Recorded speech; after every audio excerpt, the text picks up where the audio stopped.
இறந்தவுடன் உடல் அப்படியே மரக்கட்ட மாரி ஆயிருச்சு. இறந்த உடனே ஏன் தெரியுமா 2 காலையும் கட்டுறாங்க? காலை இல்ல 2 கட்ட விரலையும் வச்சு கட்டிருவாங்க. கைய வச்சு கட்டிருவாங்க. ஏன் தெரியுங்களா?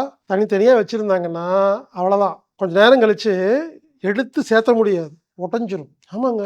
உடம்பு இறுகிருங்க. நீங்க இறந்தவங்களோட கைய வந்து சுத்த முடியாதுங்க இப்படி. கைய எடுத்து இப்படி சுத்த முடியாது. காலெல்லாம் அசைக்க முடியாதுங்க. இறந்த ஒருவரின் உடலை பல மணி நேரத்துக்கு பிறகும் கழுத்தை சுத்த முடியும், கையை அசைக்க முடியும் என்றால் அவருக்கு அடுத்த பிறவி கிடையாது. நான் கண்கூட நிறைய பார்த்துருக்கேங்க. ஆமாங்க. உண்மையான நல்ல சித்தர் இறந்து விட்டால், சித்தர்ல நிறைய வகை இருக்கு. டுபாகூர் சித்தர், நல்ல சித்தர்னு இருக்காங்க. சும்மா சித்தர்னா உடனே உத்தராட்ச கொட்டை போட்டு பட்டை அடிச்சுட்டு உட்கார்ந்து எல்லாருமே சித்தர்லாம் கிடையாது. உண்மையான நல்ல சித்தர் ஒருத்தர். அவர் ஜீவ சமாதின்னு சொல்றாங்க இல்லைங்களா?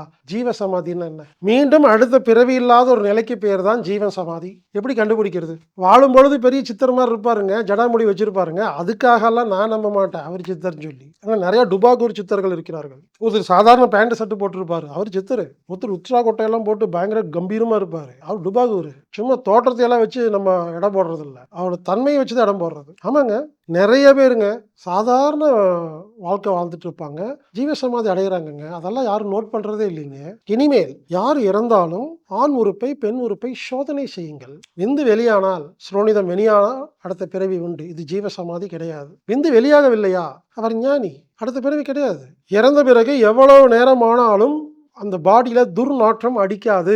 உடலை எப்படி வேணும்னு அசைக்கலாம். சில யூடியூப்ல பாருங்க, சித்தர்கள் சில பேர் இறந்துருவாங்க. ஒரு நாளுக்கு அப்புறம் எல்லாரும் வந்து பார்த்துக்கணும், தூக்கிட்டு போவாங்க. அப்படி ஆடும், ஆடிட்டு இருக்கும். அப்படி தூக்கிட்டு போவாங்க, கொண்டு வைக்கும்போது அப்படி ஆடிட்டு இருக்கும். இறந்துட்டாரு, ஆனா உடம்பு ஆடுங்க. நீங்க கழுத்து சுத்த முடியும். சாதாரணமா இறந்து கழுத்துக்கு படக்குன்னு உடஞ்சிரும். நீங்க அசைக்கவே முடியாதுங்க. கையை அப்படி தூக்க முடியாதுங்க. நீங்க விரைச்சிருங்க, அப்படி உப்பிட்டே போகுங்க. சாதாரணமாக இறந்தவர்கள் விந்து வெளியாகும், ஸ்ரோனிதம் வெளியாகும், உடம்பு விரைத்து விடும், அசைத்தால் உடைந்து விடும், வெயிட் ரொம்ப அதிகமாயிரும், துர்நாற்றம் அடிக்கும். ஜீவசமாதி அடைந்தவர்கள், ஜீரோ கர்ம அடைந்தவர்கள், அடுத்த பிறவி இல்லாதவர்கள் விந்து வெளியாகாது. பெண்களாக இருந்தால் ஸ்ரோனிதம் வெளியாகாது. பாடி ஃபிளெக்சிபிளா இருக்கும், உப்பாது, அப்படியே தூங்குற மாதிரி தான் இருக்கும். துர்நாற்றம் அடிக்கவே அடிக்காது. இதுதான் அடையாளம்.